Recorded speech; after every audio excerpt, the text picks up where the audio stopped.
measurements and calculations. We're going to talk about systems of measurement, how we make measurements, where sig figs come from. Some of you might have some past trauma with significant figures. We're going to try and hopefully, uh, you know, relieve some of that trauma. And then we get a dimensional analysis, which is the foundation for how we do all math in here. So here we go. Here in the United States, you are at a slight disadvantage from scientists in all other parts of the world because we are one of only 3 countries. That's right. We are in a very elite group of countries. We are we are in cahoots with Liberia and Burma as the only 3 countries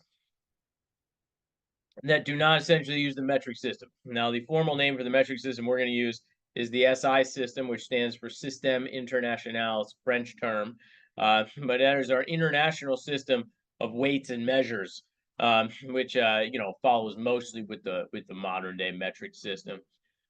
We use obviously the old British imperial system here, or United States customary system, and because of that, unfortunately, I've had a lot of students over the last 15 years and 10 years here at Hack.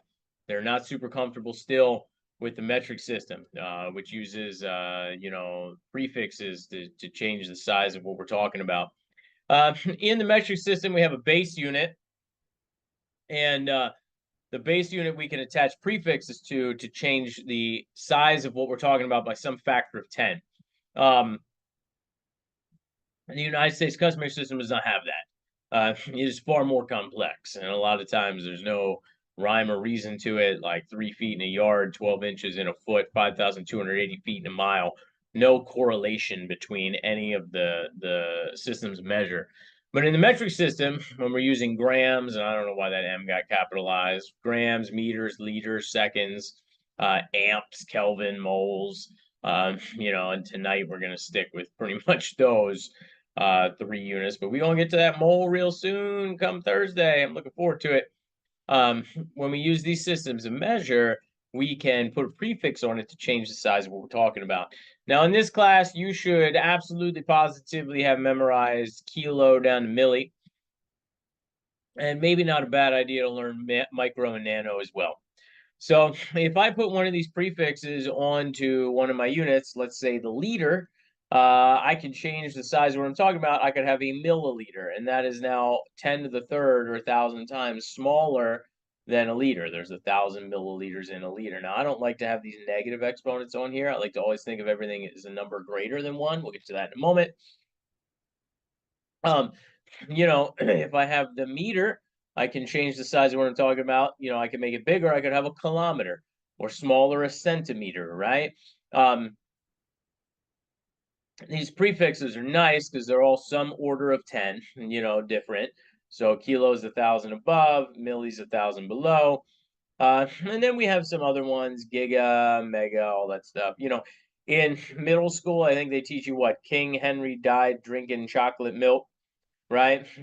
So whatever it takes, folks, you pretty much have to have kilo to milli memorized, right? We all should have memorized that in middle school. I'm sure I didn't even have it memorized in middle school, but now's the time doing physical sciences. We got to have that memorized. We're going to come back to density here in a moment when we get into sig figs and calculations. Okay. We'll come back to all this stuff here in a second. I want to get into sig figs first. So anytime you make a measurement, there is unfortunately always some amount of uncertainty that goes along with that measurement. For example, let's not use this inches side. We're doing science.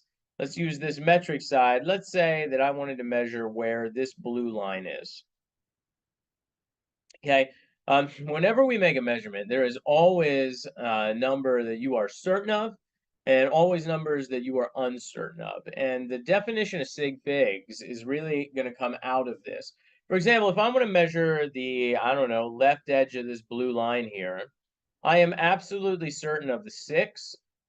And to me, it looks like it's definitely past that 0.5 marking. So I'm certain of the 0.5. But, is it right on that line? Is it a little past it? The next number is the number that we are uncertain of. A general rule of thumb is this, when you are recording a measurement, you should always go one place value past the smallest marking. That's really important. We are really going to harp on that in lab tomorrow night.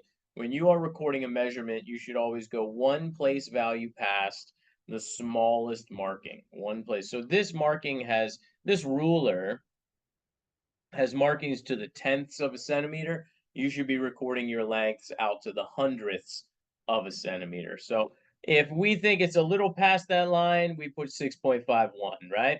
If we think, and this is a hard thing for people, we're going to get into this in a moment with trailing zeros, but even if we think that the left edge of this blue line here is right on the 6.5, we have to put a 0 there because no matter what, we got to go one place value past the smallest markings, and this is going to be why trailing zeros are significant with a decimal point here in a moment.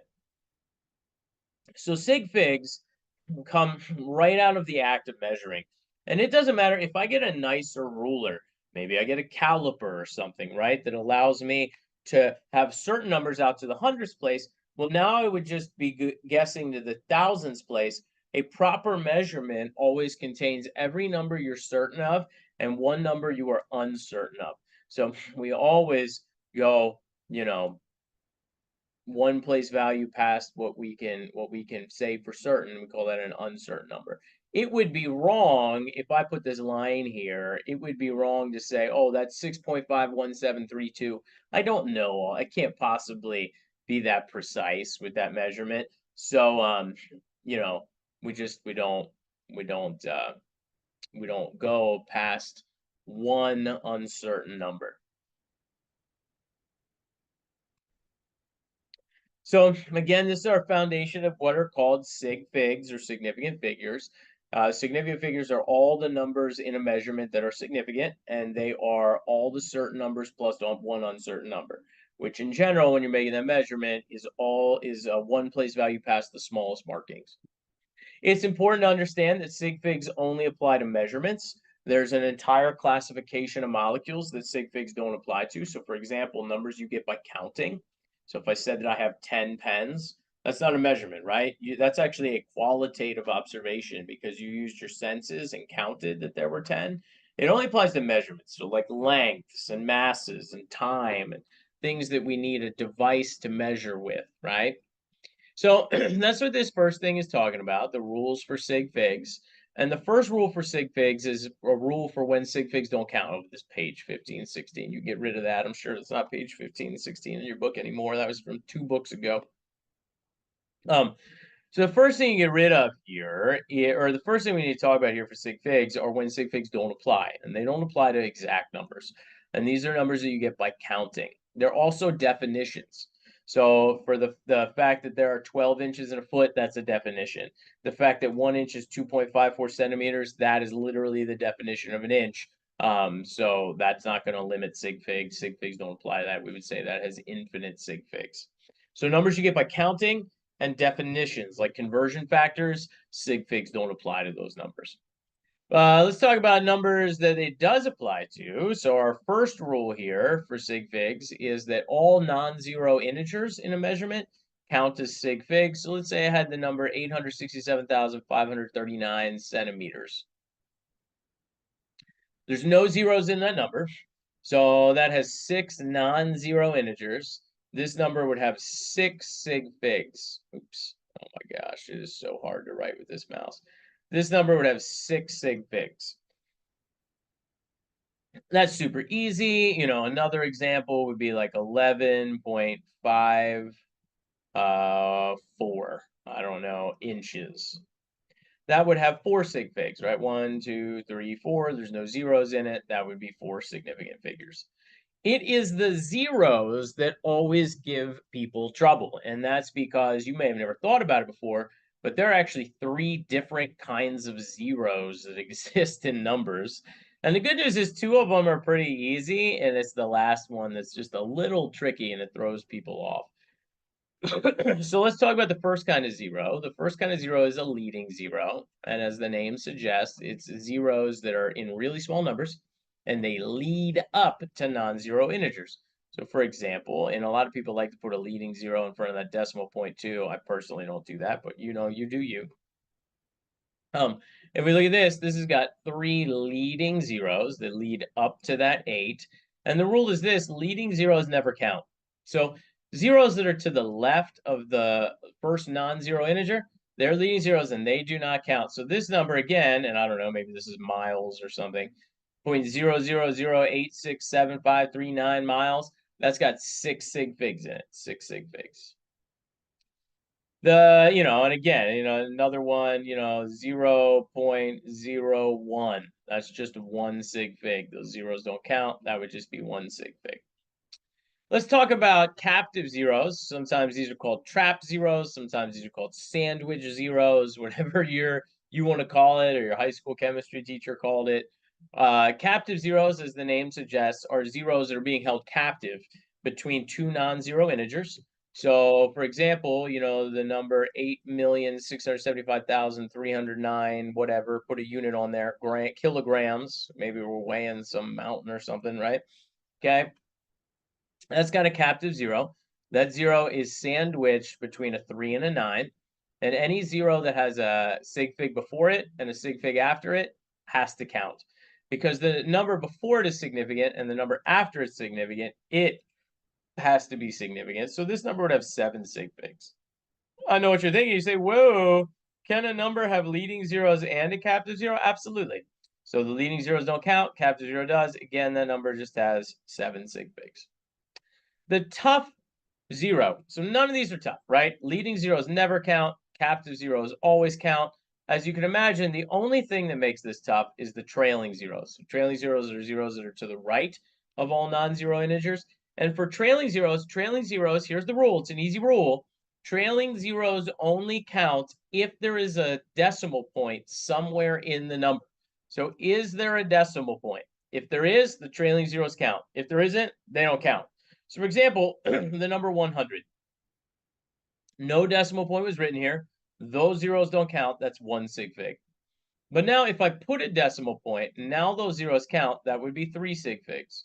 You can tack onto that, right? So 100 point, 0, 0. Now there's 4 trailing zeros. There's a decimal point in the number. That's 5 sig figs. Everything counts there because of that decimal point. Let's do some practice problems on the board. I want to try a couple of these.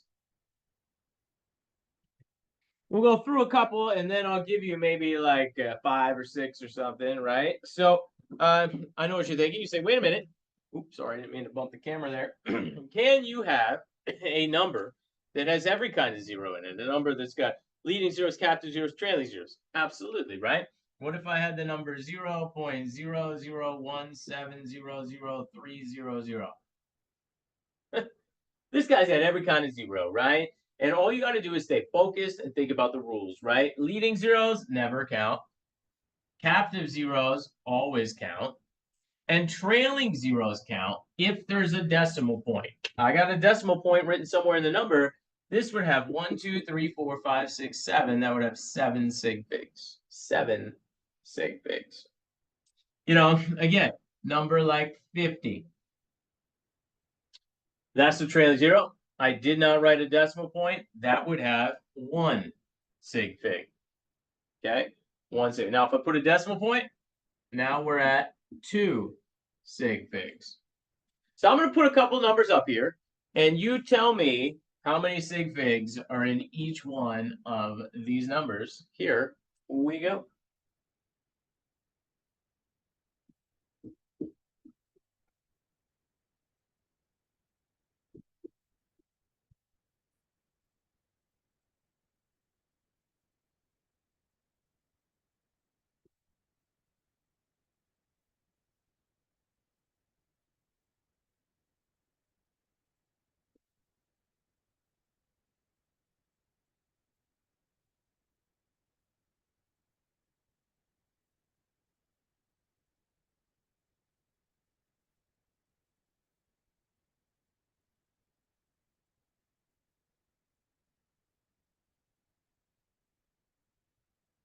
Give it a shot, folks. Tell me how many sig figs are in 827 centimeters.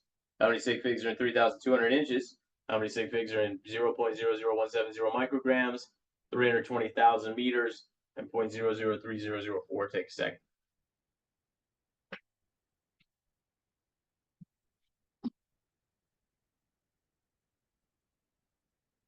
All right, let's get some interaction here because I'm tired of talking to a camera for an hour and 45 minutes so far. How many sig figs we got in this first one? What are you thinking here? Unmute yourself or you can type in the chat. Ah, see, there's the threes pouring in. That's beautiful. That's got 3. This one should be easy. There's no zeros. All non-zero integers are always significant. 3 sig figs. I love that. How many sig figs are in 3,200 inches? How many sig figs we got there? Oh, it's looking good. Lots of 2s. Thank you, guys. It's beautiful. Yeah, that's got 2 sig figs. Why? Trailing zeros, no decimal point. Now, if I put a decimal point, it's 4. Okay, but no decimal point 2, right?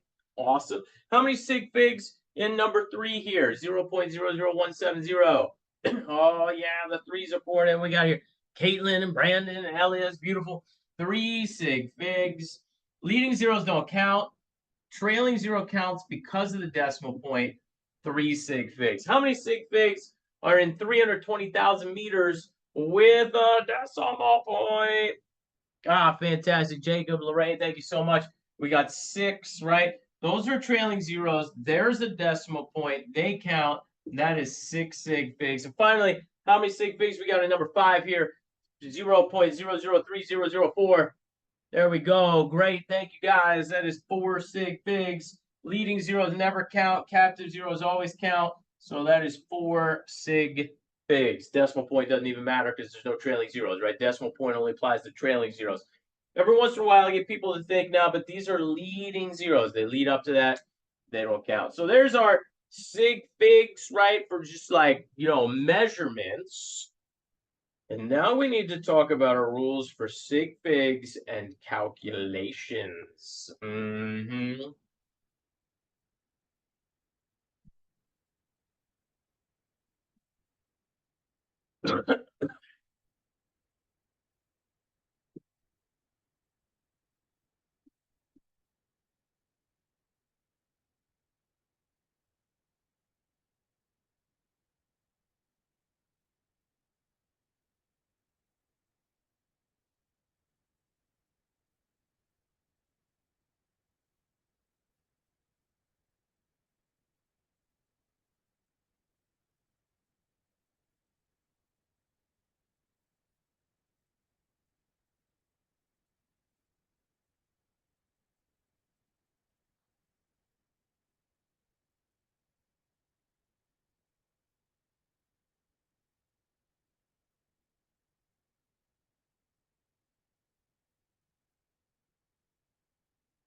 Sig figs and calculations. Here's our rule for multiplication and division.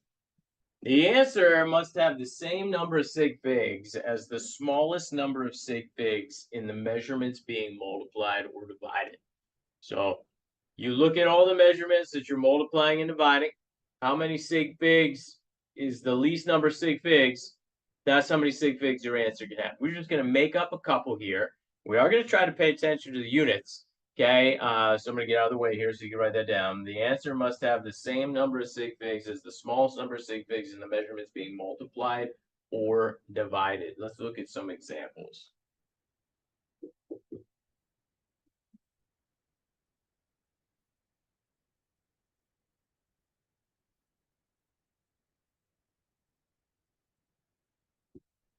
Okay. 7 point, maybe I'm getting an area here, right? So 7.4 centimeters times 18.15 centimeters. First thing I do, honestly, I type it in my calculator and I see what, get an answer. It's not going to be the right answer, but I get an answer. Sometimes your calculator does give you the right answer, and that's like super freaky, right? So here my calculator says 134.31. Now that's not going to be correct. We need to talk. And right off the get-go, I picked a challenging one that you're not going to like. That's okay. Now what I have to do is I have to look and say, how many sig figs should this answer have? Right now, my calculator gave it to me with 5 sig figs, but that's because my calculator doesn't know anything about sig. My calculator is math, not science. Okay, so it doesn't know how many sig figs to give me. So I need to look at my measurements. This measurement, this length, only had 2 sig figs, 2, and this number had 4 sig figs. I'm stuck with 2. The rule says this: out of all your measurements that you're multiplying and dividing, in a moment we'll do more than 2, but here I'm just multiplying 2 measurements. The least accurate number is the one that limits your sig figs. Here's why. You are only as good as your worst measurement. So this length only went out to the 10th place. This length went to the 100th place. I can't act like I have all this precision when this measurement wasn't very good, right? I'm stuck with just 2 sig figs. So now we have to round this number to 2 sig figs. Okay, we got to round the number 134.31 to 2 sig figs. So how do we do this? This gets people a little angry. We got to find the second sig fig. First sig fig, second sig fig. That is not a 5 or greater, so it does not round up. So my answer is just 130. No decimal point. If I put a decimal point, it would have 3 sig figs. That'd be a trailing zero with a decimal point. We can't put a decimal point. So it's just 130. And it's centimeters times centimeters. That's centimeters squared. 130 centimeters squared. Now, that's a tricky one. People don't like that because I'm chopping off a number there. But do you see the system? 2 sig figs in that measurement, 4 sig figs in that measurement. I'm only stuck with 2 sig figs. I need to round my final answer to 2 sig figs. Let's keep looking at some.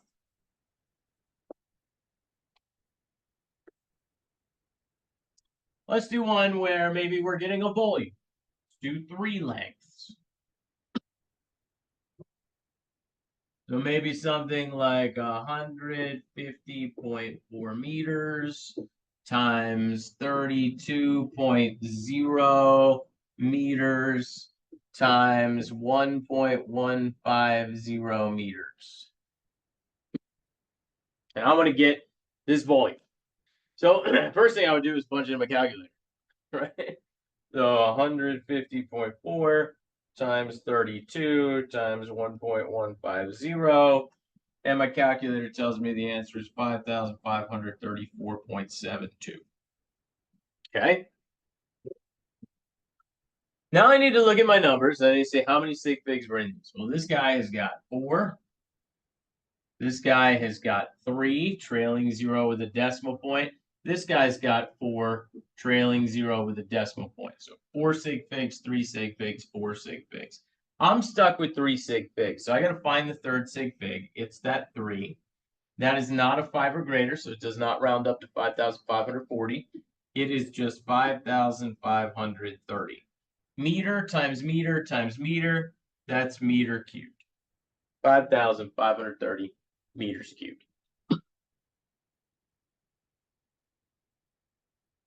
Let's do some division.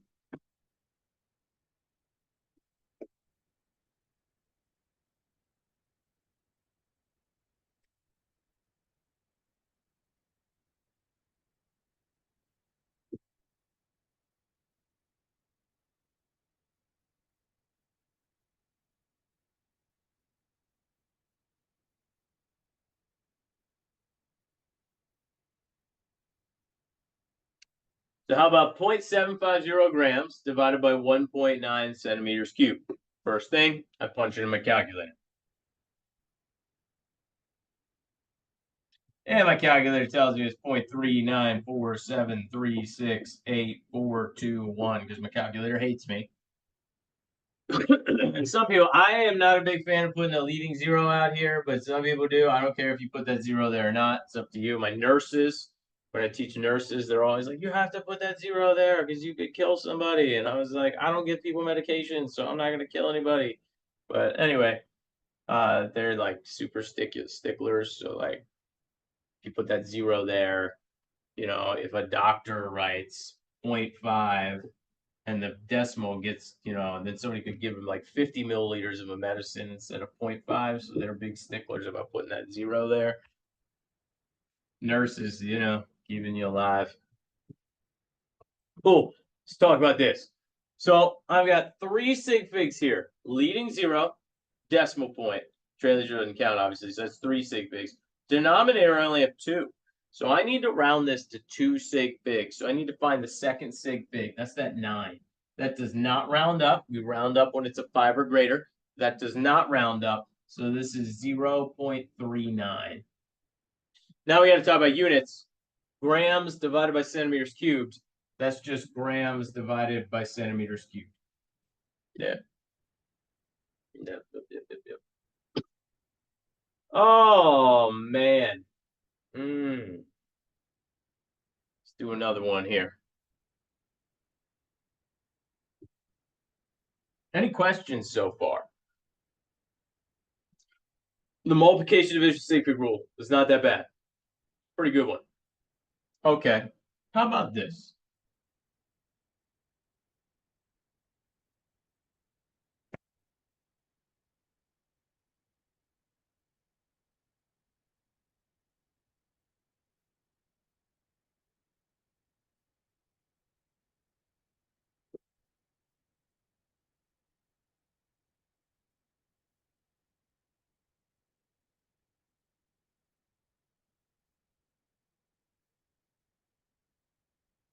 Hmm. 150,000 kilograms divided by 1,000 meters. Wait a minute. I'm going to change it. I'm going to do 100 meters. Yeah. Do that. So we punch this in our calculator. 150,000 kilograms divided by 100 meters. 150,000 divided by 100. And we get 1,500 kilograms per meter cubed. And now we need to talk about sig figs. So we've got 2 sig figs, trailing 0 is no decimal point, divided by 3 sig figs. I'm stuck with 2 sig figs. This is actually good. So 1,500. Those trailing zeros don't count. There's no decimal point. That is good to go. Okay. Now I want to change the problem and make it a little trickier, right? So first of all, any questions on this one? So 150,000, this got 2 sig figs. 100 trailing zeros with a decimal, that's got 3 sig figs. So I'm doing 2 sig figs divided by 3 sig figs. I'm stuck with 2. 1,500 has 2. As long as you don't put a decimal point, you're good to go. This is the rare time where your calculator didn't lie to you. But now, this is where people get super duper angry. Ready? I'm going to do the same problem. I know I got a whiteboard, so it's pretty awesome. I can just erase stuff. You got paper, so that sucks. Okay, I'm going to do 150,000 with a decimal point now, divided by 100 with a decimal point. Now, if you punch in your calculator, you get the same answer, right? 1,500. But now the answer is not 1,500. Okay, now I'm doing 6 sig figs. Those are trailing zeros with a decimal point. They count. Divided by 3 sig figs, trailing 0 with a decimal point. So I'm stuck with 3 sig figs. Does everybody see how if I do 6 sig figs divided by 3 sig figs, I got to give 3 sig figs? So how do you write the number 1,500 with 3 sig figs? The answer is you can't as an ordinary number. Right now, this has 2 sig figs. You say, well, wait a minute, just put a decimal point, right? But now it has 4 sig figs.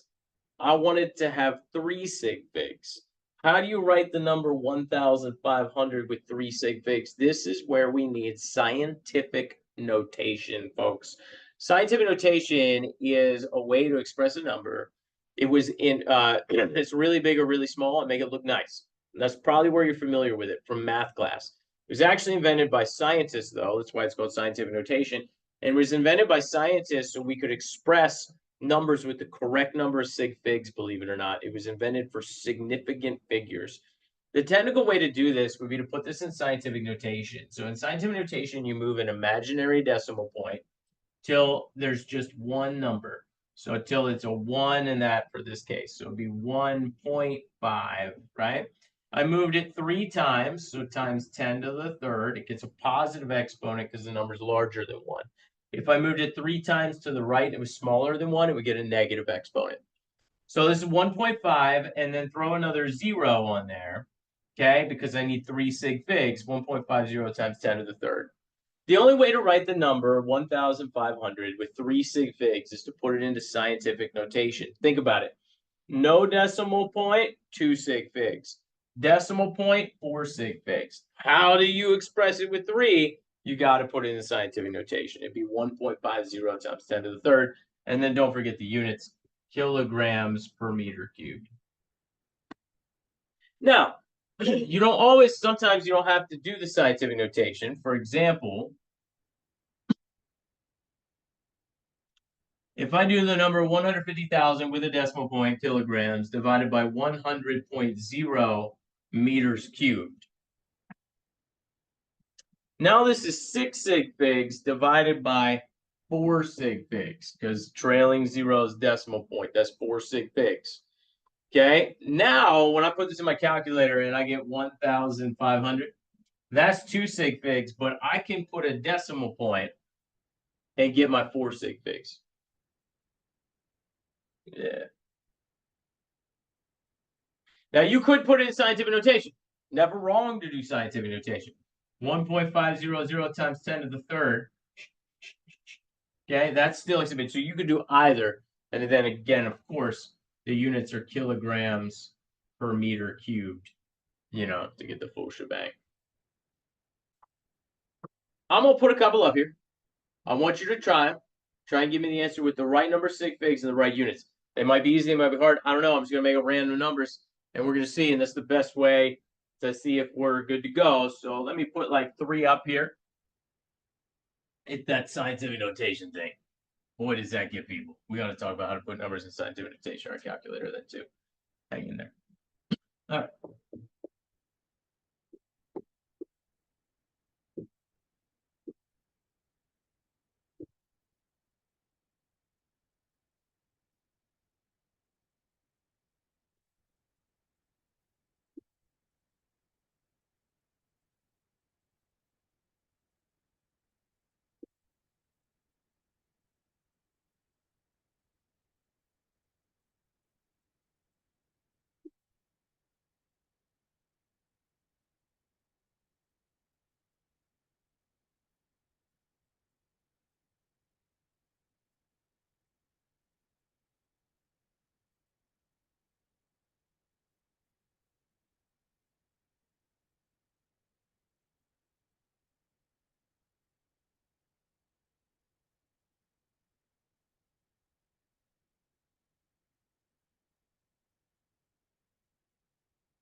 Go ahead, folks. Try those. Give me the answer with the right number of sig figs and try and give me the right units.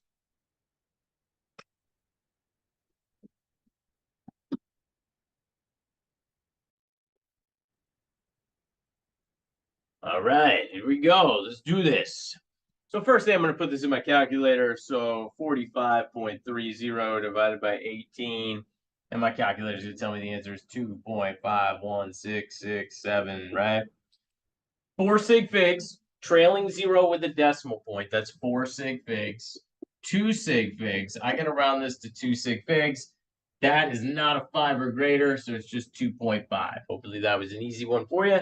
And that's probably a density grams per centimeter cubed. Cool. Next one, probably a speed here, meters per second. 190 divided by 0.00150. This is 2 sig figs. That's a trailing 0, no decimal point. This is 3 sig figs. Leading zeros don't count. Trailing 0 does, since there's a decimal point. So that's 3. We're stuck with 2. So 190 divided by 0.00150. That gives us 126,667, right? Okay, meters per second. I'm stuck with 2 sig figs. 1, 2. That's my second sig fig. That rounds up 130,000 meters per second. Now, you could put that in scientific notation, but you do not have to put that in scientific notation, right?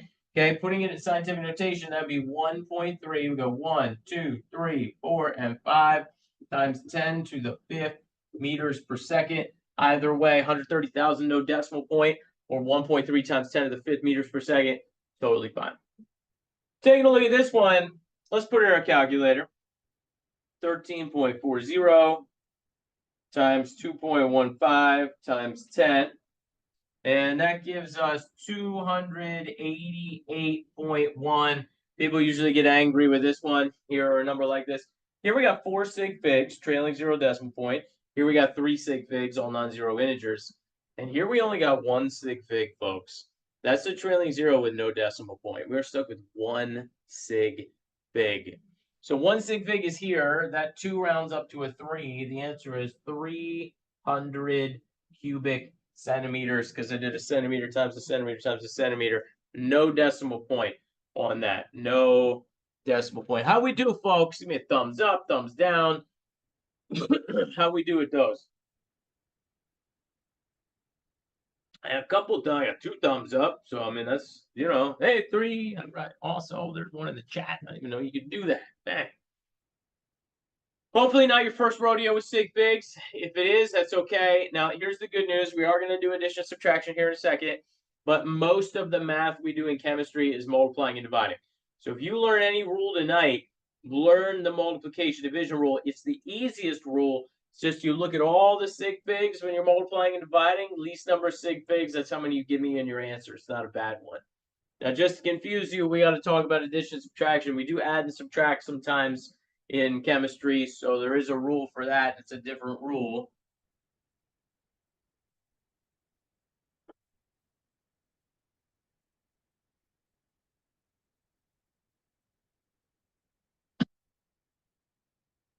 Right?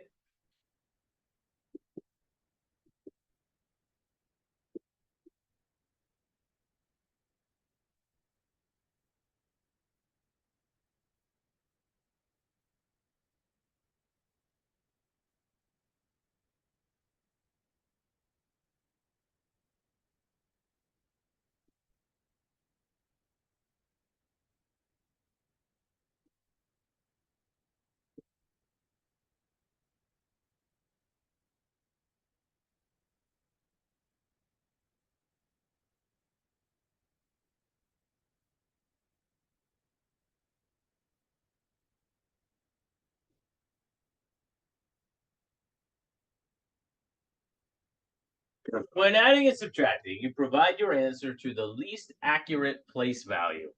It's the best way I've found to describe that. I'm going to explain what that means here in a second.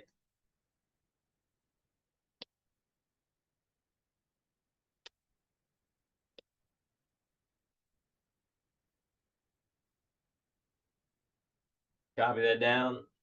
When you're adding and subtracting with sig figs, this is where it sometimes helps to, when you're first learning, to line it up like you're back in elementary school.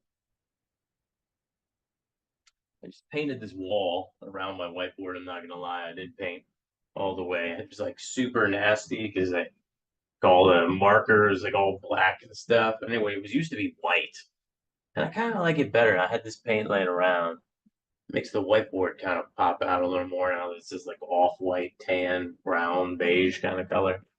I'm happy with it.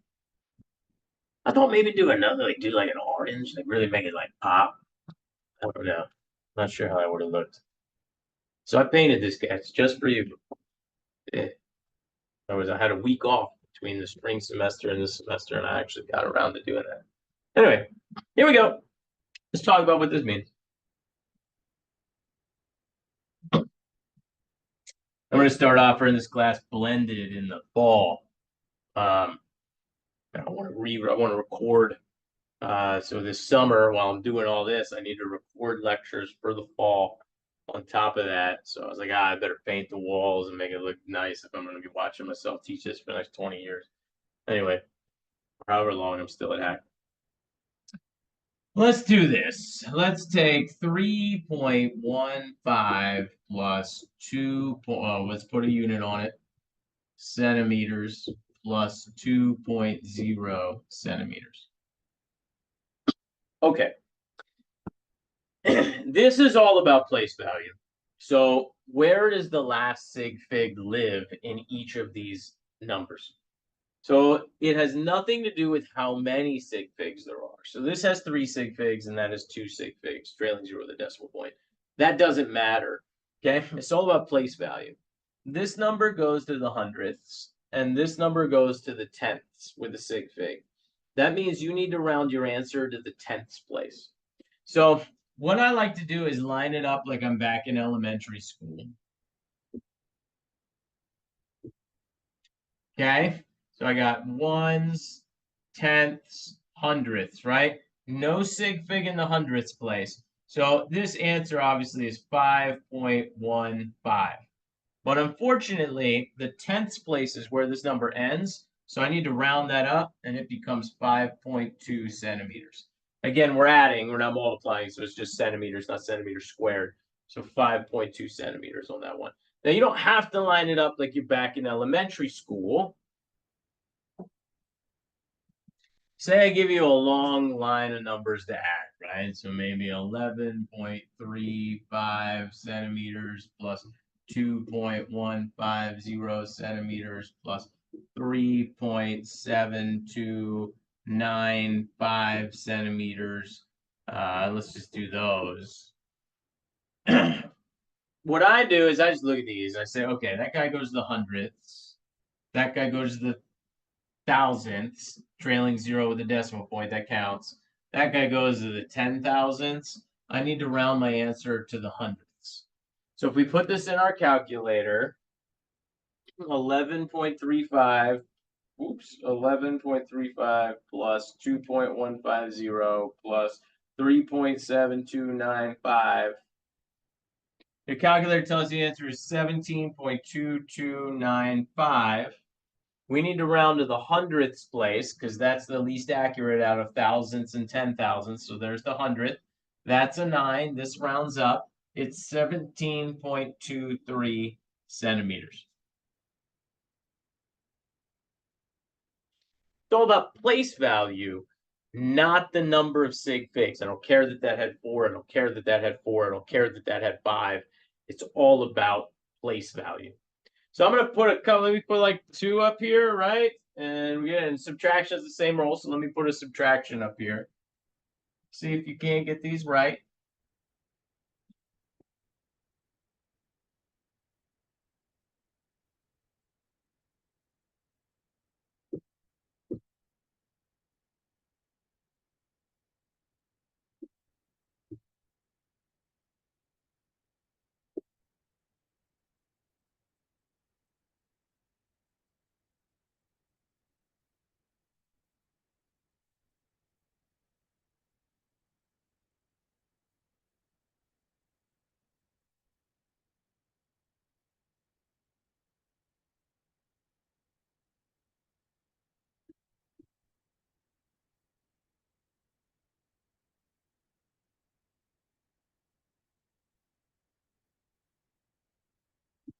Try those 2.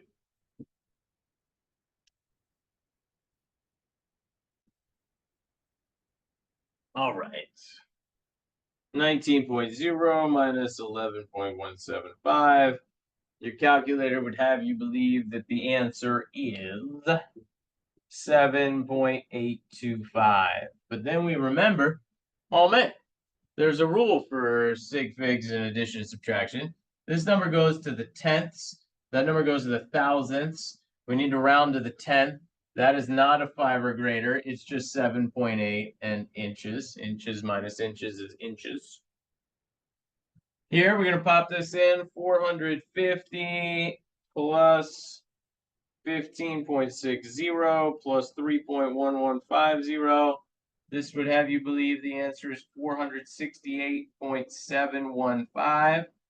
That goes to the ones place. Decimal point makes that significant. That goes to the hundredths. That goes to the thousandths. We are stuck to the ones.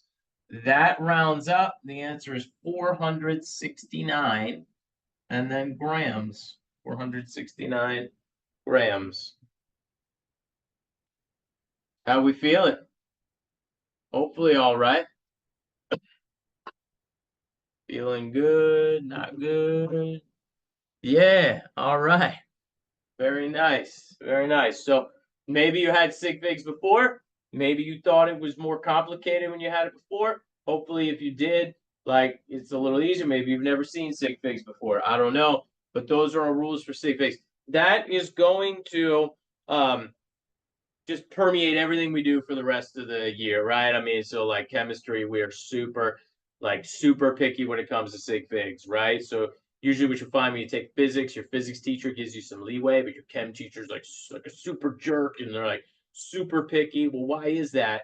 Well, a lot of chemistry is quality control, right? And like, we chemists are super picky because we have to be, if that medication is supposed to be 500 milligrams of that active ingredient, then there better be 500 milligrams of that active ingredient there, right? Okay, like our life depends on it. Our lives, like we have to certify these things. So that's why we're super duper picky about this stuff. So we're gonna work on sig figs as we go. Okay. But yeah, that's like your crash course on sig figs. So let's double back. Let's first talk about density quickly because our lab on Tuesdays on density. So I want to do density. I want to do accuracy and precision. Talk about the difference between the two, and then we got to do dimensional analysis. Yeah, what time we got? 8:22. Oh boy.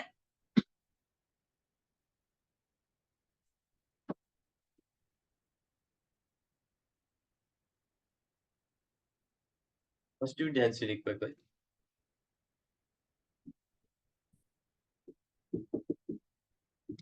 Density is an object's mass divided by its volume.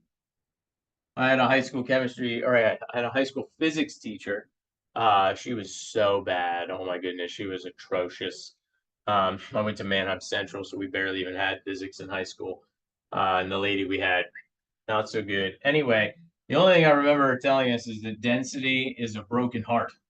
So if you make a heart and put a line through it, it's mass over volume. That's what I took out of high school physics at Manheim Central. And then I got to college and was like, whoa, what is this? Anyway, I like physics now, but time. So density is mass divided by volume. It's calculation. It's multiplication, division. It's division. So least number of sig figs. If your mass has less or your volume has mass, whichever one you have, you give me that number of sig figs. You know, we can rearrange it. So you can have a volume and a density, and you can solve for the mass. You could have density and a mass. You could solve for volume. So let's maybe look at one of these as like a word problem, right? And with a little algebra, and we'll do the sig figs. We'll tie that into sig figs. So let's take a look at this. So for example, what is the mass of a piece of gold with a volume of 18.0 centimeters cubed if gold has a density of 13 grams per cubic centimeter.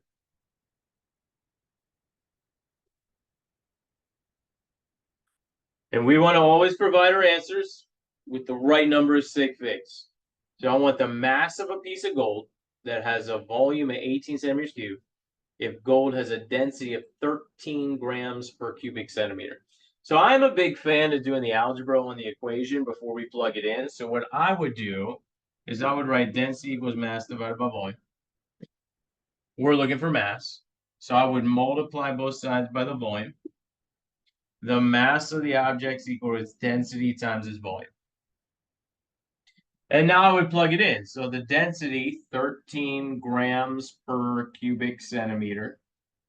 The volume, 18.0 cubic centimeters. Cubic centimeters cancels out. I'm left with grams. And now we need to talk about the answer. So let's put it in our calculator. 13 times 18. That's 234. But how many sig figs should we provide? Well, this has got 2, and this has got 3, trailing 0 with a decimal point. So only 2. So you need to round the number 234 grams to 2 sig figs. That's 230. So hopefully you can see how sig figs are just going to permeate everything we do, right? Our lab on Tuesdays on, density of saline solutions. Every one of those calculations, it's got sig figs that apply to it. And you got to give me every single calculation you do every single time. Anytime measurements are involved, there is one correct answer. Like, that frustrates people about chemistry, right? Because they're used to math class where you're like, yeah, the answer is 234. 13 times 18 is 234, you idiot, right? Not in chemistry. 13 times 18.0 is 230, because we can't confidently, I only have, this density is not that precise of a measurement. It only has 2 sig figs of precision. I can't say 234. I don't know 234 for certain. What I do know is 230. So this could be anywhere between 220 and 240. Like, that's what we can confidently say. Okay. So hopefully there's some density problems on the homework. Hopefully, now maybe you're a plug and chugger. What do I mean by plug and chugger? And I got nothing wrong with plug and chuggers. The person who's a plug and chugger, they just put it in the formula, right? So density is mass divided by volume. So they would do 13 grams per centimeters cubed equals mass over 18.0 centimeters cubed. And then they would do the algebra with the numbers in there. Dude, I got nothing wrong with that. That is totally fine. Okay, that's cool. Nothing wrong with that. I like to, when I was starting out, when I was in high school, when I was in undergrad, I probably would have done it like that. Then when I started teaching, I found, oh man, it's much cleaner if you do the algebra on the equation and then plug the numbers in. And I found them less prone to making mistakes and stuff when I do it that way. So, cool. All right.